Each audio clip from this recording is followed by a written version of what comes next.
The Chicago O'Hare Airport was buzzing with its usual morning chaos. People rushed in every direction like ants in a disturbed hill.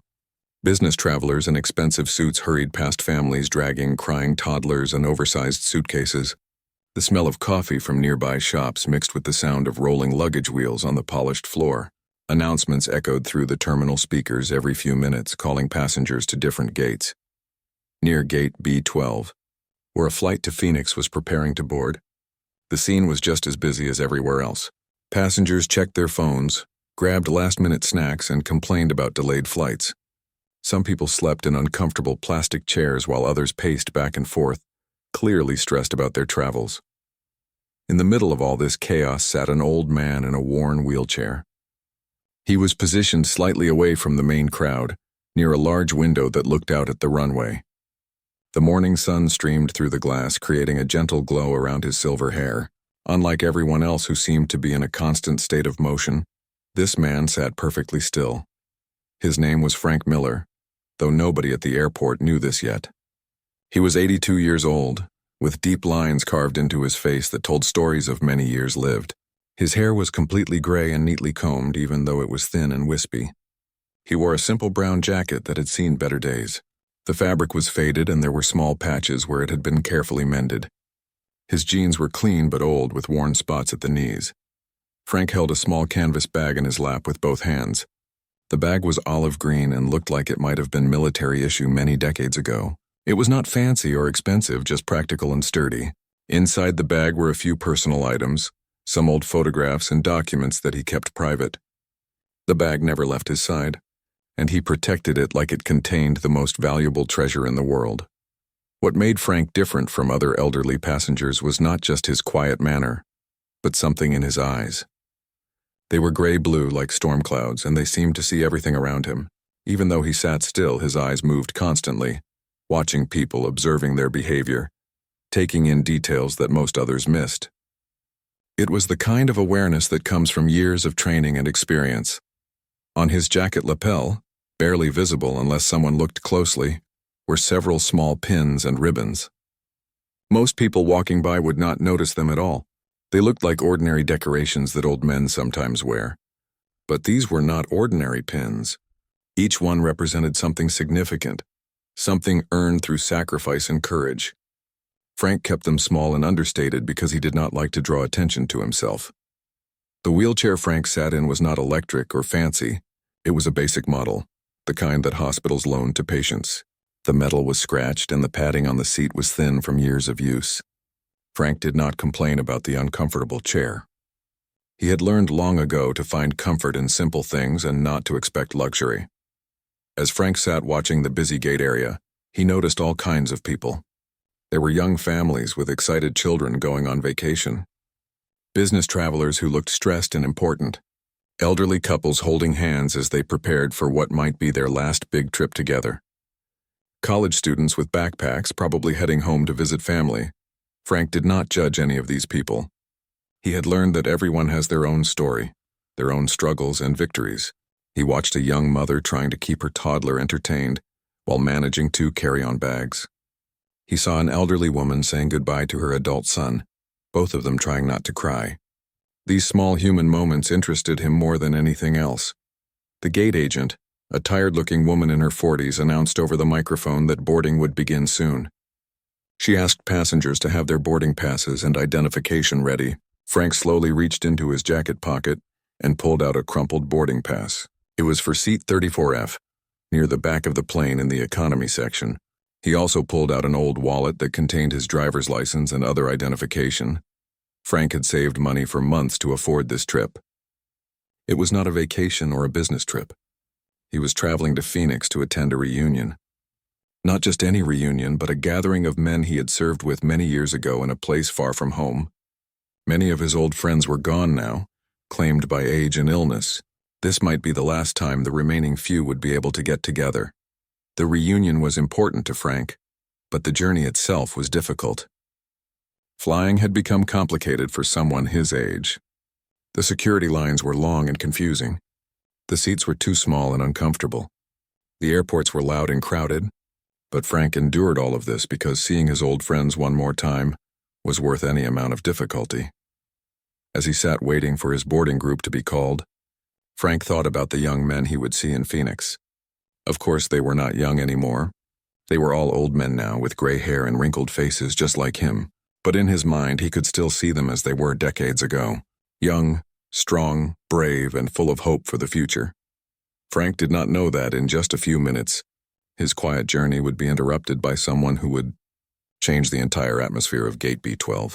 He did not know that his humble appearance and gentle manner had already caught the attention of several airport employees. Most importantly, he had no idea that the small pins on his jacket, the ones he tried to keep hidden, would soon make him the center of attention in ways he never expected or wanted. The gate agent's voice crackled through the speaker system, announcing that first-class and priority passengers could begin boarding. Immediately, the calm atmosphere around Gate B12 changed as people began gathering their belongings and forming lines. Frank Miller remained seated in his wheelchair, knowing that his economy ticket meant he would wait until the very end. As Frank sat quietly watching the boarding process begin, a woman in an expensive black business suit came clicking across the terminal floor. Her high heels made sharp sounds against the polished surface with each step. She walked with purpose and confidence, like someone who was used to getting exactly what she wanted. Her blonde hair was pulled back in a perfect style, and she wore jewelry that sparkled under the bright airport lights. This woman's name was Margaret Thompson, though she preferred people to call her Ms. Thompson in business settings. She was 45 years old and worked as a senior executive for a large company in Phoenix. Margaret had built her career by being tough, demanding, and never accepting no for an answer. She flew first class everywhere and expected special treatment wherever she went. Margaret was talking loudly on her cell phone as she approached the boarding area. Her conversation was about an important business deal that could make her company millions of dollars. She spoke in a sharp, commanding voice that made it clear she was someone who gave orders rather than took them. Other passengers could hear every word of her phone call, but Margaret did not seem to care about privacy or politeness. Behind Margaret rolled an expensive set of black leather luggage. The suitcases looked brand new and probably cost more than most people made in a month. Everything about Margaret's appearance screamed wealth and importance. Her briefcase, her watch, her clothes, even her smartphone case were all top of the line and designed to impress other people. As Margaret got closer to the boarding gate, she noticed that Frank's wheelchair was positioned near the entrance, where first-class passengers were supposed to line up. Even though Frank was not blocking anyone's path and was sitting quietly against the wall, Margaret decided that his presence was somehow interfering with her travel experience. Margaret did not slow down her phone conversation or even look directly at Frank. Instead, she snapped her fingers at him like he was a dog that needed to be commanded. The sound was sharp and rude, designed to get immediate attention. Several passengers nearby turned to look at what was happening, but Margaret seemed completely unaware that her behavior was inappropriate. "Excuse me," Margaret said loudly, not bothering to pause her phone call or lower her voice. She pointed away from the boarding area with her free hand, while continuing to hold her phone to her ear with the other. "You need to move right now. This area is for first-class passengers only. You are blocking the way and I need to get through." Frank looked up at Margaret with his calm gray eyes. There was no anger or frustration in his expression, just a quiet acceptance of the situation. He had dealt with rude people many times before in his long life, and he knew that arguing would only make things worse. Frank began slowly maneuvering his wheelchair backward, using his hands to turn the wheels. "I'm sorry, ma'am," Frank said in a soft voice that was barely above a whisper. "I did not realize I was in anyone's way. I will move right away." Margaret did not acknowledge Frank's polite apology or thank him for moving. She simply continued her loud phone conversation and walked past him as if he did not exist. Her expensive luggage rolled behind her, and she positioned herself at the front of the first-class boarding line like nothing had happened. Other passengers who witnessed this exchange had very different reactions. An elderly woman sitting nearby shook her head in disgust at Margaret's behavior. A young father holding his toddler whispered to his wife about how rude some people could be. A college student looked up from her book and frowned at the way Frank had been treated. However, nobody said anything directly to Margaret or tried to defend Frank. Most people were uncomfortable with confrontation, especially in a crowded airport where tensions were already high. They looked away quickly and pretended they had not seen what happened. This was exactly what Margaret expected. She was used to people being too intimidated to challenge her behavior. Frank slowly moved his wheelchair to a spot against the wall, where he would be completely out of everyone's way. The new position was farther from the gate and less comfortable, but Frank did not complain. He repositioned his canvas bag in his lap and continued to wait patiently for his boarding group to be called. As Frank sat in his new spot, he watched Margaret continue her loud phone conversation. She was talking about firing employees who were not meeting her expectations and demanding that her assistant reschedule meetings to fit her travel plans. Her voice carried across the entire gate area, and Frank could see that other passengers were becoming annoyed with her constant talking. Frank noticed that Margaret wore expensive rings on several fingers and carried a purse that probably cost more than his monthly pension check. Her shoes looked like they had never been worn outside before, and her clothes had the crisp appearance of items that had just come from an expensive dry cleaner. Despite being treated rudely, Frank did not feel angry toward Margaret. His years of experience had taught him that people who acted mean to others were usually unhappy about something in their own lives. He wondered what might be causing Margaret to be so unpleasant to a stranger who had done nothing wrong. The boarding process continued around them as more first-class passengers lined up behind Margaret. Flight attendants began checking boarding passes and helping passengers with their luggage. Frank remained in his wheelchair against the wall, watching everything happen while staying completely out of the way. What Frank did not know was that several airport employees had noticed what happened. A flight attendant named Sarah had seen Margaret's rude treatment of the elderly passenger, and it had bothered her greatly. She made a mental note to check on Frank later and make sure he received the help and respect he deserved.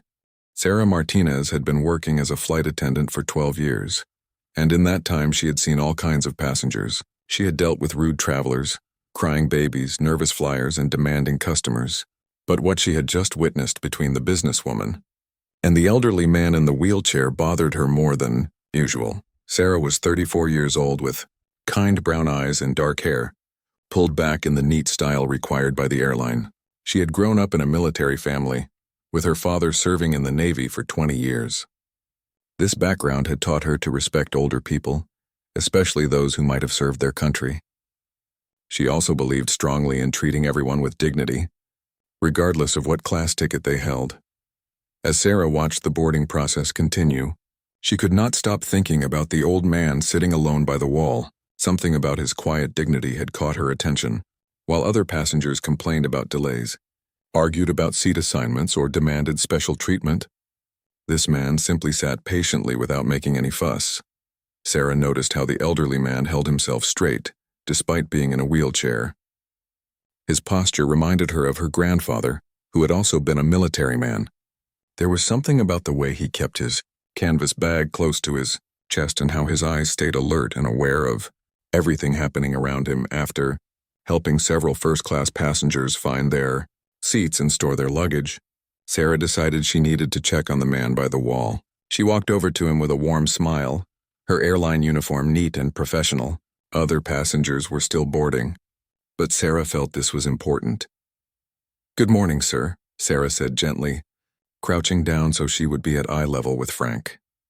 "I'm Sarah, one of the flight attendants on your flight today. I wanted to check if you need any assistance with boarding or getting to your seat."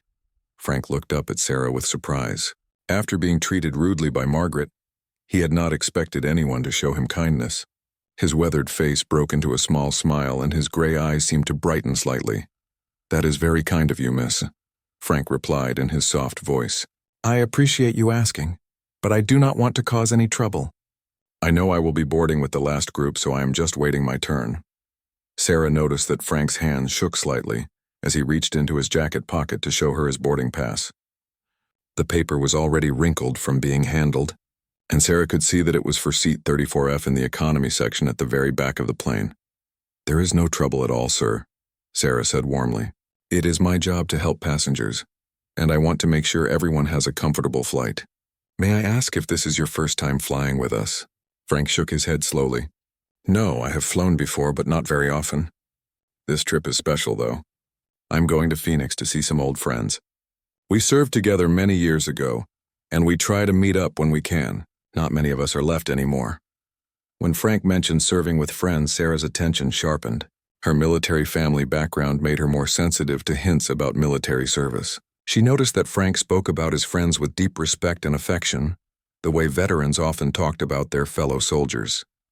"That sounds like a very meaningful trip," Sarah said. "How wonderful that you and your friends still stay in touch after all these years. Those kinds of friendships are special." As Sarah talked with Frank, she began to notice small details that other people had missed. His brown jacket was old but very clean and carefully maintained. His shoes were simple but polished to a shine. Even his gray hair was neatly combed despite the early morning travel. These were the habits of someone who had learned discipline and took pride in his appearance.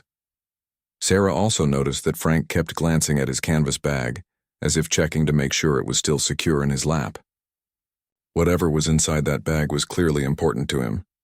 The bag itself looked old and worn, like it had traveled many miles and seen many adventures. "Sir, I hope you do not mind me saying this, but I saw what happened earlier with that other passenger," Sarah said carefully. "I want you to know that her behavior was completely inappropriate, and I'm sorry you had to experience that." Frank's cheeks turned slightly red with embarrassment. "Oh, that was nothing to worry about. Some people are just in a hurry, and I understand that. I have dealt with much worse situations in my life, so something like that does not bother me." The way Frank brushed off the rude treatment impressed Sarah even more. Instead of complaining or demanding an apology, he had simply accepted the situation and moved on. This kind of grace under pressure reminded Sarah strongly of the military veterans in her family. "Well, I still think you deserved better treatment than that," Sarah said firmly, "and I want to make sure the rest of your flight experience is much more pleasant. When your boarding group is called, I will personally help you get to your seat and make sure you are comfortable." Frank's eyes seemed to get a little watery at Sarah's kindness. "You are very good to offer that. I have not met many people as nice as you in recent years. Most folks seem to be in such a rush these days that they forget about being polite to each other." As Sarah continued talking with Frank, she found herself more and more curious about his background. The way he spoke, his careful manners, and his patient dignity all suggested someone with an interesting history.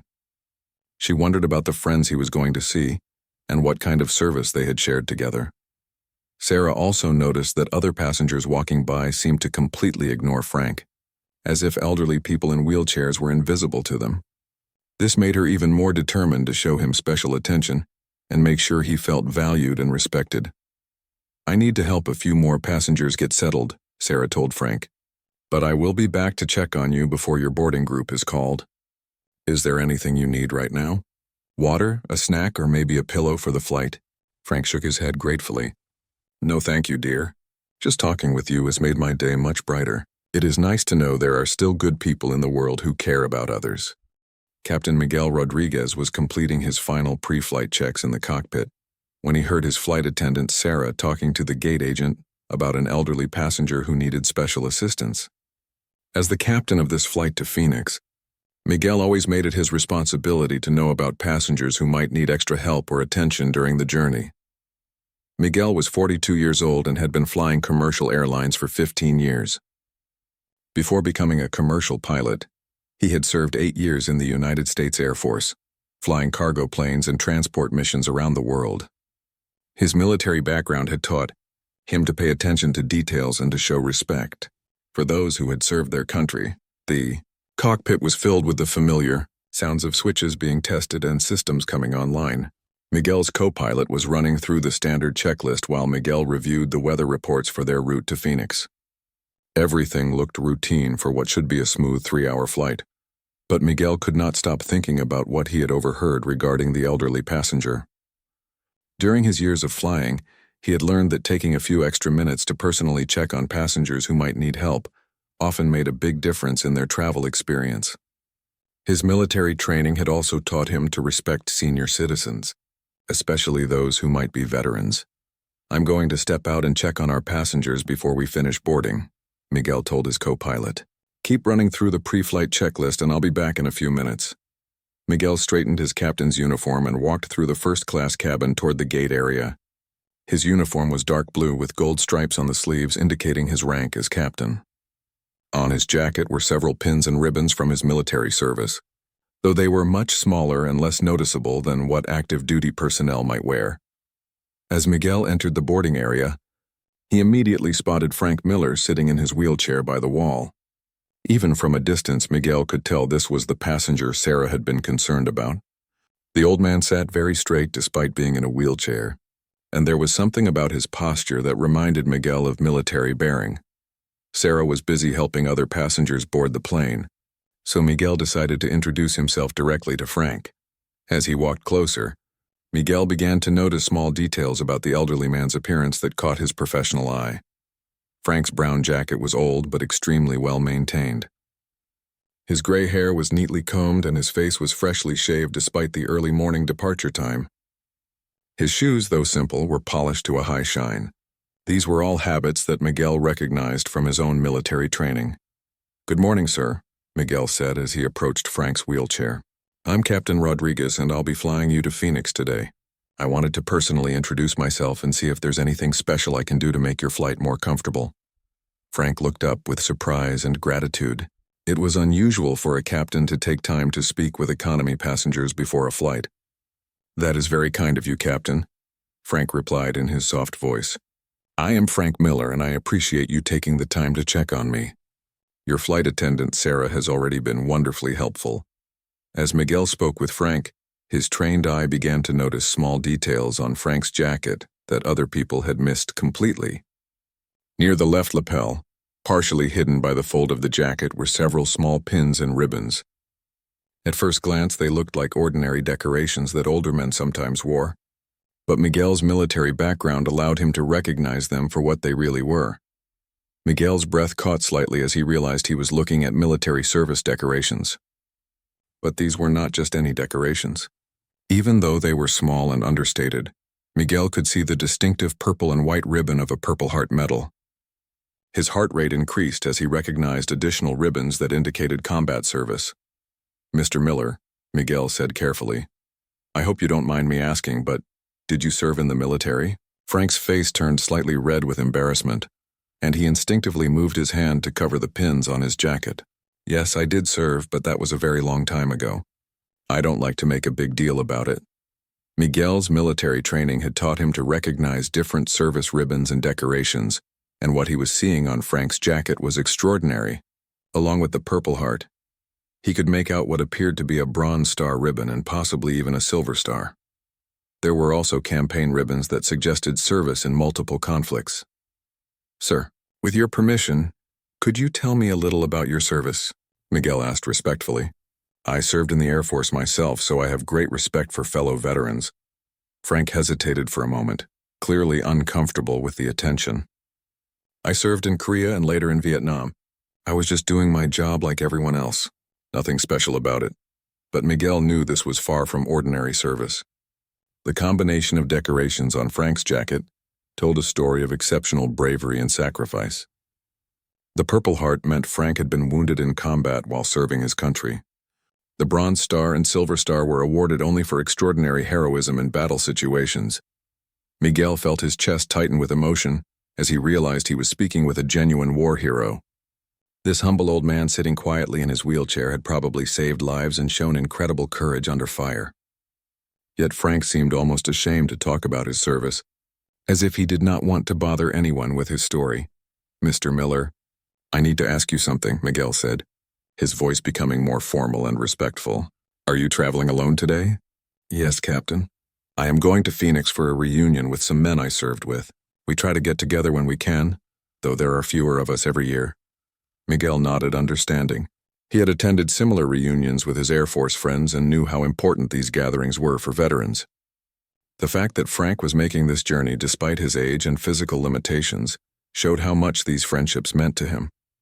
As Miguel continued talking with Frank, he began to form a plan in his mind. This decorated veteran deserved much better treatment than he was receiving. The rude businesswoman's behavior earlier was completely unacceptable, and Miguel felt he had the power to make this right. "Mr. Miller, please excuse me for a moment," Miguel said. "I need to speak with my crew about something important, but I'll be right back." Miguel walked quickly toward the gate agent's desk, his mind racing with possibilities about how he could honor this humble hero properly. Captain Rodriguez walked quickly back toward the gate desk, his mind made up about what he needed to do.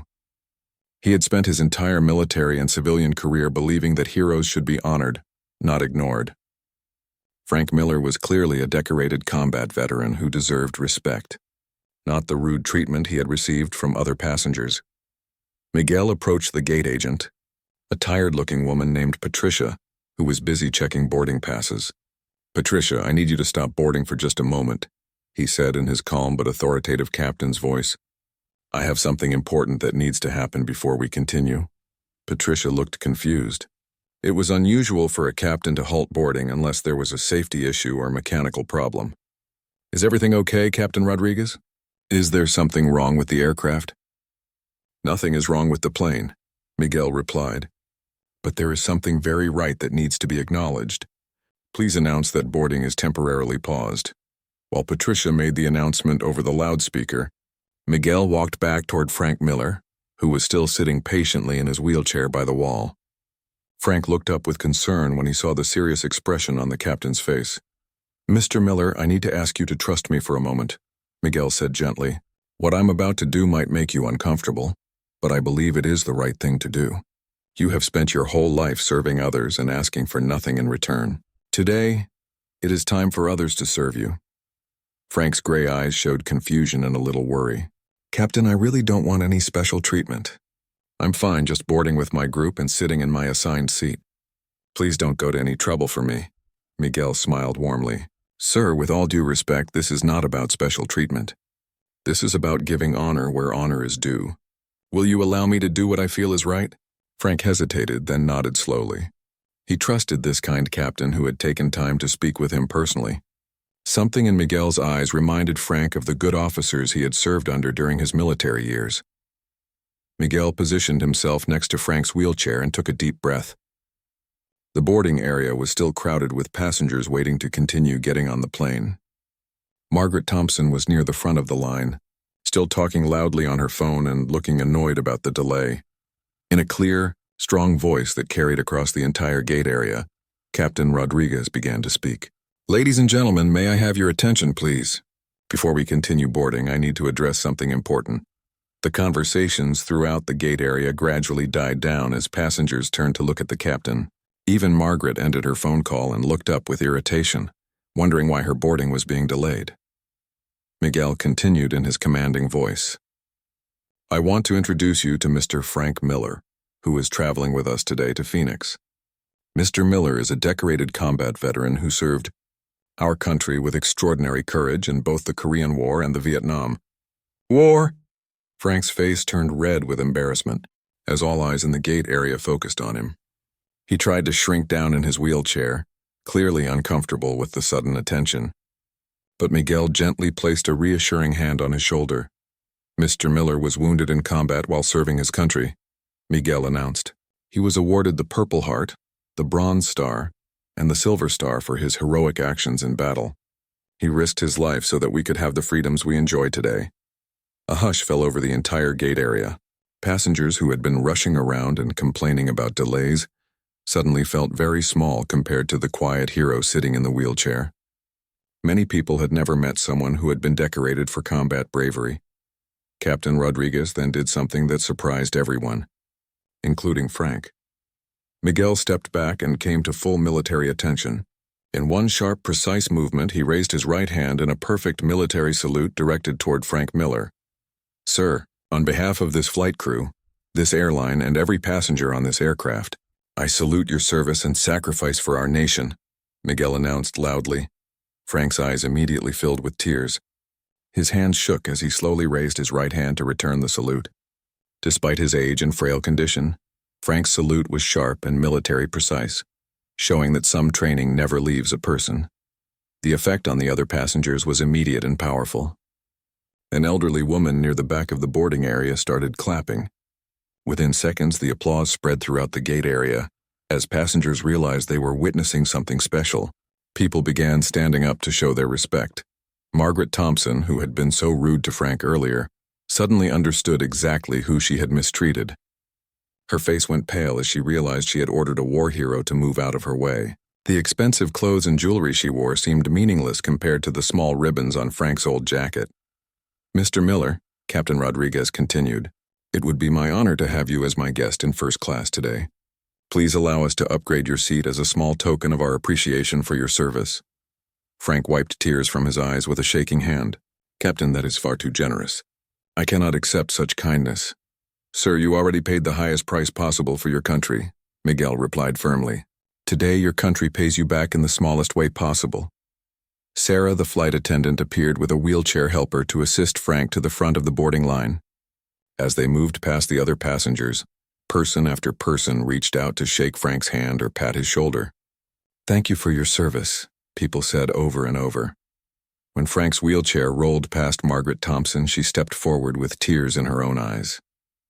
"Sir, I owe you a sincere apology," she said in a voice much quieter than her earlier phone conversations. "My behavior toward you was inexcusable. You deserve so much better, and I am deeply ashamed." Frank looked up at Margaret with his kind eyes. "Ma'am, we all have bad moments. What matters is how we treat each other from now on. I forgive you completely." As Frank was helped onto the plane and settled into a spacious first-class seat, passengers continued boarding with a completely different attitude than before. The entire atmosphere had changed from rushed selfishness to respectful gratitude.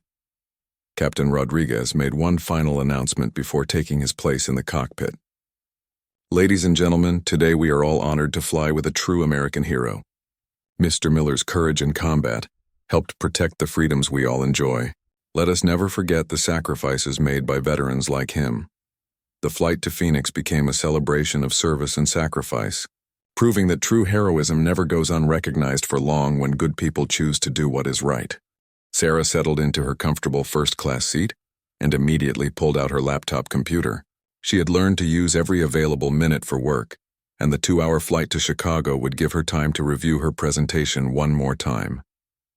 The leather seat was spacious and the overhead lighting was perfect for reading, which helped her focus on the important meeting ahead. As other passengers continued boarding the aircraft, Sarah found herself occasionally looking up from her computer screen. She could see through the small airplane window back to the gate area, where a few late-arriving passengers were still hurrying to catch the flight. The boarding process always fascinated her in a strange way, watching people from all walks of life come together for a shared journey. That was when she noticed the elderly man again. He was still standing near the gate counter, waiting patiently as the gate agent seemed to be making some final arrangements for his seat. Even from her position inside the plane, Sarah could see that he maintained the same quiet dignity he had shown earlier, despite the embarrassing way she had treated him in front of all those people. A flight attendant named Jennifer was walking through the first-class cabin, checking on passengers and helping them get settled before takeoff. She was a middle-aged woman with kind eyes and a warm smile that seemed genuine rather than the forced politeness that some airline employees displayed. Jennifer noticed Sarah watching the gate area and made a casual comment. "That gentleman out there has been waiting very patiently," Jennifer said as she adjusted the overhead air vent for Sarah. "He seems like such a kind soul.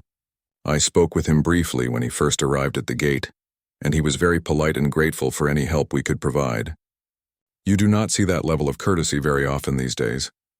Sarah nodded absently, pretending to be more interested in her computer screen than in the conversation. But Jennifer's words stayed with her as she tried to focus on her work. There had been something about the way the elderly man had responded to her rude behavior that continued to bother her, though she could not quite put her finger on what it was. Finally, Sarah saw the old man beginning to board the plane. He walked slowly down the jet bridge, carrying a small worn carry-on bag that looked like it had traveled many miles over many years.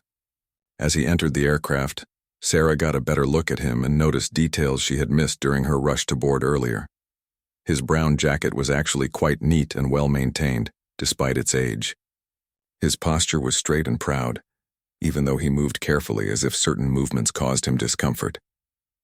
Most importantly, his face showed no signs of anger or resentment about what had happened at the gate. If anything, he looked calm and peaceful, as if he had learned long ago not to let other people's bad behavior affect his own mood. Sarah watched as the elderly passenger made his way down the narrow aisle toward the back of the plane. His seat was in the economy class section, quite far from her first-class accommodations. She found herself wondering why someone his age was not traveling in a more comfortable section. especially if he seemed to have mobility issues that would make the cramped economy seats more difficult to endure. As he passed through the first-class cabin, the old man paused to help a young mother who was struggling to lift her heavy bag into the overhead compartment. Without being asked, he carefully took the bag from her hands and placed it securely in the storage area above her seat. The woman thanked him profusely, and Sarah could see him smile warmly as he continued toward his own seat. A few minutes later, Sarah noticed the elderly man offering his complimentary peanuts to a small child who was sitting across the aisle from him. The little boy's parents had forgotten to pack snacks for the flight, and their son was getting restless and hungry. The old man not only gave the child his peanuts, but also spent several minutes talking with the boy, apparently telling him stories that made the child laugh and forget about his hunger. These small acts of kindness stood in sharp contrast to Sarah's earlier behavior. She had been so focused on her own needs and schedule that she had treated a fellow human being with rudeness and disrespect. Meanwhile, this same man was going out of his way to help complete strangers, asking for nothing in return except the satisfaction of making someone else's day a little bit better. Sarah tried to return her attention to her laptop, but found it increasingly difficult to concentrate on her presentation materials. The numbers and charts that had seemed so important just an hour ago now felt somehow less significant. She kept thinking about the contrast between her behavior and the elderly man's behavior, and she did not like the comparison. The flight attendants were now preparing for takeoff, going through their safety demonstrations and making sure all passengers were properly seated with their seatbelts fastened. Sarah mechanically followed along with the safety instructions, but her mind was elsewhere. She found herself wondering about the elderly man's story and what had shaped him into someone who could respond to rudeness with such grace and dignity. As the plane prepared to push back from the gate, Sarah felt an uncomfortable mixture of emotions. Part of her still felt justified in her actions, believing that assertiveness was necessary in the business world. But another part of her was beginning to question whether there might be a difference between being assertive and being unkind. She had no idea that her internal conflict was about to be resolved in the most unexpected and powerful way possible. The lesson she was about to learn would change not just her opinion of the elderly man she had dismissed so rudely, but her entire understanding of what it truly meant to be strong, successful, and worthy of respect. Part 3. The unexpected announcement. The airplane had finished loading all passengers and their luggage, and the flight crew was going through the final checks before pushing back from the gate. Sarah was trying to focus on Part 1, the rush and the confrontation. Sarah Martinez was having one of those days that seemed to go wrong from the very beginning. Her alarm clock had failed to go off that morning, which meant she woke up 30 minutes later than planned. Then her coffee maker decided to break down, leaving her without the caffeine she desperately needed to start her day. Traffic on the way to the airport was worse than usual, and her taxi driver seemed to hit every red light in Denver. As a successful marketing executive at one of the city's top advertising firms, Sarah was used to pressure and tight schedules, but today felt different. She had spent months preparing for this presentation in Chicago, and landing this client could mean a promotion and a significant bonus. Everything had to go perfectly, and so far, nothing was going according to plan. When Sarah finally arrived at Denver International Airport, she was already running 40 minutes behind schedule. Her flight was supposed to board in 20 minutes, and she still had to get through security. She practically ran through the terminal, her high heels clicking loudly on the polished floor. Other travelers seemed to be moving in slow motion, which only added to her frustration. After what felt like forever, Sarah made it through security and rushed toward her gate. She was breathing heavily and could feel sweat forming on her forehead despite the air conditioning. Her phone had been buzzing constantly with text messages from her boss asking about her progress and reminding her how important this meeting was for the company. When she reached Gate 23, Sarah felt a mixture of relief and annoyance. The plane was still there, which was good news. However, she could see that boarding had already begun, and there was a long line of passengers waiting to get on the aircraft. She quickly checked her boarding pass and saw that she was in the priority boarding group, which should allow her to get on the plane faster. Sarah hurried toward the priority boarding line, pushing past several other passengers who were moving too slowly for her liking. She muttered apologies without really meaning them, focused entirely on making it onto the plane before they closed the doors. Time was running out and she could not afford to miss this flight. That was when she noticed him. At the very front of the priority boarding line stood an elderly man who appeared to be in his 70s. He was wearing a simple brown jacket that had seen better days and khaki pants that looked like they had been pressed, but were showing their age. The man was holding his boarding pass and seemed to be having some kind of difficulty with the gate agent. Sarah watched impatiently as the gate agent tried to help the elderly gentleman. The woman behind the counter was being very patient and speaking slowly, but it was clear that something was taking longer than it should. Sarah looked at her watch and felt her anxiety level rising. Every minute that passed was a minute closer to missing her connection in Chicago. The old man seemed confused about something related to his seat assignment. Sarah could hear bits of the conversation, and it sounded like there might be an issue with his boarding pass, or perhaps he did not understand the boarding process. The gate agent was trying her best to help, but the elderly passenger was moving slowly and seemed to need extra assistance.